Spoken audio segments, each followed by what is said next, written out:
গোটা গ্রাম বন্যার জলেতে ডুবে গেছিল।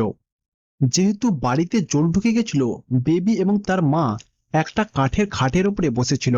খুব চিন্তায় পড়ে গেল তারা দুজন মা ও মেয়ে বাইরেও যেতে পারছিল না, কারণ বৃষ্টি তখনও পড়ছিল। তারপর বেবি বলল, মা, আমার খুব খিদে পেয়েছে। এইটা শুনে শান্তি বলল, কি করব মা, আমি তো কিছুই বুঝতে পারছি না, সবকিছু তো জলে ভেসে গেছে। শান্তি কথাটা খুবই কষ্ট পেয়ে বলল। তখনই তারা দুজন জলের মধ্যে কিছু একটা নড়াচড়া করছে এটা দেখতে পেল। তারা তো খুবই চিন্তায় পড়ে গেল। তারপর যখন ভালো করে দেখলো, সেটা মাছ ছিল। মাছগুলো বুদবুদ করে কিরকম আওয়াজ করছিল, এটা দেখে তারা দুজন ভয় পেয়ে গেল। শান্তির মাথাতে একটা বুদ্ধি এলো। তারা দুজন যে খাটের উপরে বসেছিল সেটাকে তারা ধাক্কা মারতে লাগলো। ভেসে ভেসে তারা রান্নাঘরেতে চলে গেল।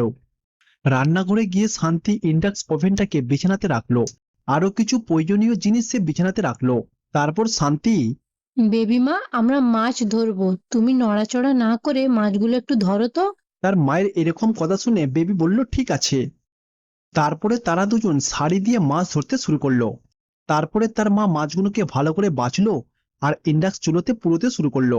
এইটা দেখে বেবি বলল, আরে বাহ! মা, এটা দেখে তো আমার জিভে জল চলে এলো, তাড়াতাড়ি দাও। বেবি এই কথা বলার পরে তার মা বেবিকে খেতে দিল আর তার সাথে নিজেও খেলো। এইভাবে তারা দুজন 3 দিন ধরে ওই মাছগুলোকে খেয়ে এইভাবেই বেঁচেছিল। তারপর বেবি তার মাকে বলল, মা, যদি আজ এই মাছগুলো না থাকতো তাহলে তো আমরা খিদের জ্বালায় অস্থির হয়ে যেতাম। জানি না এই মাছগুলো কোথা থেকে এলো, কিন্তু এই মাছগুলোর জন্যই আজ আমরা বেঁচে রয়েছি। কি, তাই না মা? এটা শুনে তার মা বলল, হ্যাঁ মা, আমার মনে হয় আমাদের পুকুরের মাছগুলো বন্যার জলে ভেসে এখানে চলে এসেছে। এইভাবে আরো 2 দিন কেটে যাবার পরে বৃষ্টি পুরোপুরিভাবে থেমে গেল। বন্যার জল ধীরে ধীরে নদীতে চলে যেতে লাগলো। বন্যার জল পুরোপুরিভাবে শুকিয়ে যাবার পরেও বাড়ির মেঝেতে কোথাও কোথাও মাছ পড়েছিল। তারপরে তারা দুজন মা ও মেয়ে সমস্ত মাছগুলোকে কুড়িয়ে একটা বালতির মধ্যে রাখলো। এইটা দেখে বেবি বলল, মা, তুমি এই সব মাছগুলো এক জায়গায় করে কেন রাখছো? তার মা বলল, আমাদের গ্রামে পুকুরটা বিক্রি হবে শুনছিলাম। ওই আমাদের গ্রামে যে প্রধান আছে কৃষ্ণাজি, সেই বিক্রি করছেন। এতদিন তো পুকুরে অনেক মাছ ভেসে চলে গেছে, তাই মনে হচ্ছে না পুকুরে আর কোনো মাছ বেঁচে আছে। আর আমাদের বাড়িতেও তো কতগুলো মাছ রয়েছে, সেগুলো যদি তাকে ফেরত করে আসি তাহলে তার তো কিছু লাভ হবে। আজ পর্যন্ত তো ওনাদের পুকুরের মাছগুলো খেয়েই বেঁচে রয়েছি, তাই ওনাদের ঋণটা তো শোধ করতে হবে। তার মা বেবিকে এটা বলল। তারপরে তারা দুজন মা ও মেয়ে ওই মাছগুলোকে সঙ্গে করে ওই পুকুরের কাছে নিয়ে গেল আর ওই মাছগুলোকে পুকুরেতে ছেড়ে দিল। এইটা দেখে কৃষ্ণা বলল, শান্তি বোন, এটা কি? সে যখন এটা জিজ্ঞাসা করলো, শান্তি তখন তাকে সমস্ত ঘটনা বলল। শান্তি বোন, আমি জানি বন্যার জলেতে সবার বাড়িতেই মাছ গেছে। আমার মাছগুলো খেয়ে তো সবাই বেঁচেছিল। বন্যার জল শুকিয়ে যাওয়ার পরে তো সমস্ত গ্রামের লোকেরা তো মাছগুলোকে বাজারেতে বিক্রি করে দিয়েছে। কিন্তু আজকে আপনারা যেটা করলেন সেটা দেখে সত্যি খুবই আশ্চর্য হয়ে গেলাম। তারপর বেবি বলল, কৃষ্ণা কাকা বাবু, আজ পর্যন্ত আপনাদের পুকুরের মাছগুলো খেয়েই আমরা বেঁচে রয়েছি। বাকি এই বেঁচে যাওয়া মাছগুলো দিয়ে আপনার ঋণটা শোধ করতে এলাম। তারপরে কৃষ্ণা, এখন যেরকম পরিস্থিতি বোন, সবার টাকার দরকার আমি জানি। গ্রামের সমস্ত লোকেরা এই মাছগুলোকে তো বিক্রি করেই তাদের সংসার চালাচ্ছে বোন। সেই জন্য আমি আপনাকেও বলছি, এই মাছগুলোকে বিক্রি করে আপনি টাকা উপার্জন করতে পারেন। তাতে করে কিন্তু বোন আমার বেশি কিছু ক্ষতি হবে না, কারণ আমার কোটি কোটি টাকার সম্পত্তি। তোমাদের এরকম ভালো কাজের জন্য ভেবে নিও আমি তোমাদেরকে উপহার দিলাম। যাই বলো বোন, ভগবান কিন্তু তোমাদের মতো লোককে বেশি পছন্দ করে এবং তোমাদেরকে সাহায্য করে। সেই জন্য বলছিলাম বোন, এই পুকুরেতে কিন্তু অনেক মাছ আছে, আপনি বিক্রি করতে পারেন। পরের বছর থেকে আমি এখানে সবজি চাষ করব। এই কথা বলে কৃষ্ণা ওখান থেকে চলে গেল। কৃষ্ণার কথা শুনে তারা দুজন মা ও মেয়ে অনেক খুশি হলো। সত্যি লোকেরা সব ঠিকই বলে, ভগবান কোনো না কোনো রূপে এসে আমাদের ঠিক সাহায্য করে। এইটা শুনে তারা খুশি হয়ে ওই পুকুর থেকে মাছ ধরলো। তারপরে ওই বালতি করে মাছ নিয়ে শহরেতে বিক্রি করার জন্য চলে গেল। সমস্ত মাছ বিক্রি করে তারা অনেক টাকা পেল। এইভাবে তারা দুজন প্রতিদিন ওই পুকুর থেকে মাছ ধরতো আর সেগুলোকে শহরে বিক্রি করে টাকা উপার্জন করত। কিছুদিনের মধ্যেই ওই পুকুরেতে আর কোনো মাছই রইল না। মাছ বিক্রি করে যা টাকা তারা উপার্জন করেছিল তা দিয়ে তারা একটা ছোট্ট দোকান খুললো। তাদের ওই দোকানটা খুব ভালো করে চলছিল। এইভাবে আস্তে আস্তে তারা দুজন একটা ছোট্ট বাড়ি তৈরি করলো। এইভাবেই তারা দুজন বেশ সুখেই কাটাচ্ছিল। কিছুদিন পরে তাদের বাড়িতে কৃষ্ণা এলো। তারপর কৃষ্ণা তাদেরকে বলল, শান্তিবন, সত্যি আমার খুব দেখে ভালো লাগছে যে তোমাদের বাড়িটা সম্পূর্ণভাবে তৈরি হয়ে গেছে। শান্তিবন, আজকে আমি তোমাকে একটা দায়িত্ব দিতে চাই। কেমন দায়িত্ব দাদা? ব্যাপারটা হচ্ছে শান্তিবন, আমার তো ধীরে ধীরে বয়স হচ্ছে, যার জন্য আমি আগের মতো কাজ করতে পারছি না। আমার যত সম্পত্তি ছিল ছেলেদেরকে সমান ভাগে ভাগ করে দিয়েছি। এখন বর্তমানে ওরা বিদেশে থাকে। আমি নিজের জন্য কিছুটা সম্পত্তি রেখেছি। সম্পত্তি বলতে ওই পুকুরটাই নিজের কাছে রেখেছি, যেটা তোমারও কাজে লাগবে আমারও কাজে লাগবে। এবছরে আমি ওই পুকুরেতে 20,000 টাকার মাছ ছেড়েছি। তুমি যদি ওই পুকুরটা দেখাশোনা করো তাহলে খুবই ভালো হয়, কারণ আমি একমাত্র তোমাকে বিশ্বাস করি। মাছ বিক্রি করে যা লাভ হবে তুমি অর্ধেক নিতে পারো। সেই জন্য বোন আমি তোমার কাছে এসেছি। কৃষ্ণা এই কথা বলল। কৃষ্ণার এই প্রস্তাবে শান্তি রাজি হলো।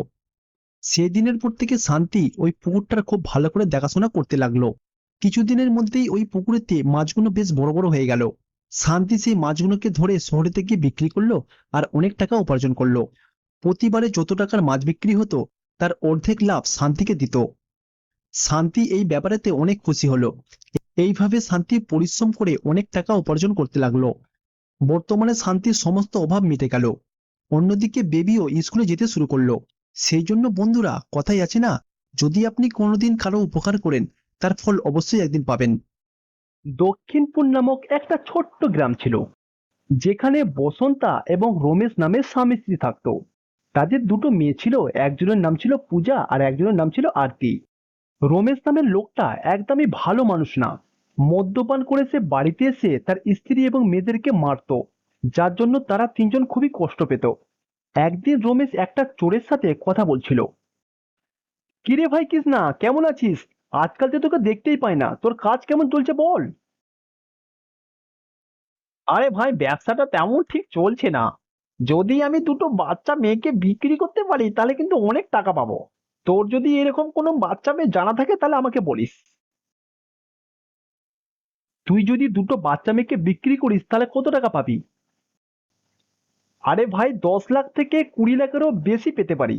ওই লোকটার কথা শুনে রমেশের মাথাতে একটা খারাপ চিন্তা এলো। সে মনে মনে চিন্তা করলো, সে যদি তার দুটো মেয়েকে বিক্রি করে দেয় তাহলে তো সে অনেক টাকা পাবে। এই ব্যাপারটা সে তার বন্ধুকে বলল। তার বন্ধুও এটা শুনে রাজি হয়ে গেল। ওখান থেকে সোজা রমেশ তার বাড়িতে গেল। তার মেয়েদের সাথে এবং তার স্ত্রীর সাথে ভালোভাবে কথা বলতে লাগলো। তারা তিনজন ভাবলো তাদের বাবা হয়তো বদলে গেছে। তারা তিনজন খুব খুশি হলো। সেই দিন রাতে তারা সবাই রাতের খাবার খেয়ে ঘুমিয়ে পড়ল। তখনই রমেশ তার স্ত্রীকে বলল, বসন্তা, তোমাকে টাকা ইনকাম করার একটা উপায় বলে দেব। এইটা শোনার পরে বসন্তার আগ্রহ বেড়ে গেল। সে জানতে চাইলো, যদি আমাদের দুটো বাচ্চাকে বিক্রি করে দিই তাহলে 10 থেকে 20 লাখ টাকা পাওয়া যাবে। এতে করে আমাদের পুরো জীবনটা খুব ভালোভাবে কাটবে। এখন ওরা দুজন ছোট আছে বলে আমরা কিছু বুঝতে পারছি না। যখন ওরা দুজন বড় হবে তখন ওদের বিয়ে দিতে গেলে কিন্তু অনেক খরচা হবে আমাদের। তার স্বামীর এরকম কথা শুনে বসন্তা বলল, তুমি যখন আমাদের সাথে ভালো ব্যবহার করছিলে তখনই আমার সন্দেহ হয়েছিল। আমার বোঝা উচিত ছিল তোমার মনে এরকমই একটা খারাপ চিন্তা ঘুরছে। কেউ নিজের বাচ্চাদেরকে বিক্রি করে? এইভাবে বসন্তা তার স্বামীর ওপরে রেগে গেল। তার কথা শুনে তার স্বামী রেগে গিয়ে, তাহলে তুই এইভাবে মানবি না তাই না? এই কথা বলে রমেশ তার স্ত্রীকে মারতে লাগলো। তার স্ত্রী জোরে জোরে চেঁচাতে লাগলো। তাদের এরকম চেঁচামেচির আওয়াজ শুনে দুজন বাচ্চার ঘুম ভেঙে গেল। বাইরে রমেশের বন্ধু কৃষ্ণা অপেক্ষা করছিল। মনে হচ্ছে কিছু একটা ব্যাপার হয়েছে, আমি নিজেই গিয়ে বাচ্চা দুটোকে আনি। এইটা চিন্তা করে কৃষ্ণা তার বাড়িতে গেল। কৃষ্ণা এবং রমেশ তার স্ত্রীর হাত পা বেঁধে ফেললো আর দুটো বাচ্চাকে ওখান থেকে নিয়ে চলে গেল। তারপরে তারা দুটো বাচ্চা মা, মা, মা, মা। এইভাবে দুটো বাচ্চা সারা রাস্তা ধরে চেঁচাচ্ছিল আর কান্নাকাটি করছিল। তারা দুজন অনেক কষ্টে ওই দুটো বাচ্চাকে ওখান থেকে নিয়ে গেল। তারা দুজন বোন তার হাতে কামড়ে দিল আর ওখান থেকে পালাতে লাগলো। তারপরে তারা দৌড়াতে দৌড়াতে পাহাড় থেকে পড়ে একটা নদীতে পড়ে গেল। তারা দুজন এদিক ওদিক খুঁজতে লাগলো। তারপরে হতাশ হয়ে, ওরা দুজন তো আমাদের হাতে কামড়ে পালিয়ে গেল, কিন্তু কত দূর যাবে, এখানেই রয়েছে। এইটা চিন্তা করে তারা দুজন খুঁজতে লাগলো। অনেকক্ষণ ধরে খোঁজাখুঁজির পরও যখন তারা পেল না, তখন তারা হতাশ হয়ে বাড়ি ফিরে এলো। তারা দুজন বোন নদীর জলের স্রোতেতে ভেসে যাচ্ছিল। বাঁচাও, কেউ আমাদের বাঁচাও, বাঁচাও। এইভাবে তারা দুজন সাহায্যের জন্য চেঁচাচ্ছিল। অন্যদিকে বসন্তা হাত পা বাঁধা অবস্থায় পড়েছিল। যেহেতু তার মুখ খোলা ছিল, সেজন্য সে আশেপাশের প্রতিবেশীদেরকে জোরে জোরে ডাকতে লাগলো। বসন্তার আওয়াজ শুনে একটা বৃদ্ধ মহিলা যে তার পাশের বাড়িতে থাকতো, সে তাকে সাহায্য করার জন্য এলো। তারপর বসন্তা কাঁদতে কাঁদতে বলল, মাসি, আমার স্বামী আর ওই চোর আমাকে এইভাবে বেঁধে এখানে রেখে গেছে আর আমার দুটো বাচ্চাকে নিয়ে চলে গেছে। এইভাবে তাকে পুরো ঘটনা বলল। মাসি, আমার হাত পায়ের দড়িটা খুলে দিন। মাসি সঙ্গে সঙ্গে তার দড়িটাকে খুলে দিল। বসন্তার সঙ্গে সঙ্গে দৌড়াতে দৌড়াতে তার দুটো মেয়েকে খুঁজতে লাগলো।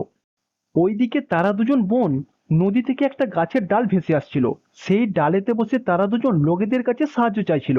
বসন্তা বাচ্চাদেরকে খোঁজার জন্য দৌড়াচ্ছিল। হঠাৎ করে সে তাদের আওয়াজ শুনতে পেল আর সেই দিকে দৌড়াতে লাগলো। বসন্তা তাদেরকে বলল শাড়ির আঁচল ধরে চলে আসতে। আরে বাচ্চারা, তোমরা দুজনে ভয় পেও না, আমার এই শাড়ির আঁচলটা ধরে চলে আসো। এইভাবে বসন্তা তাদেরকে ভরসা দিল। বাচ্চারা শাড়ির আঁচল ধরে নদীর ধারেতে আসার চেষ্টা করলো। শাড়ির আঁচলটা জোরে টানার ফলে শাড়িটা মাঝখান থেকে ছিঁড়ে যায়। এইটা দেখে বসন্তা নদীতে নেমে পড়ে। সে কোনো রকমে সাঁতার কাটতে কাটতে বাচ্চাদেরকে নদীর ধারেতে আনার চেষ্টা করতে লাগলো। তখনই একটা বড় কুমির ওই বাচ্চাদেরকে খাবার জন্য বাচ্চাদের দিকে ধেয়ে গেল। কুমিরটাকে তার কাছে আসতে দেখে বসন্তা ওই দুটো বাচ্চাকে দূরে ঠেলে দিল।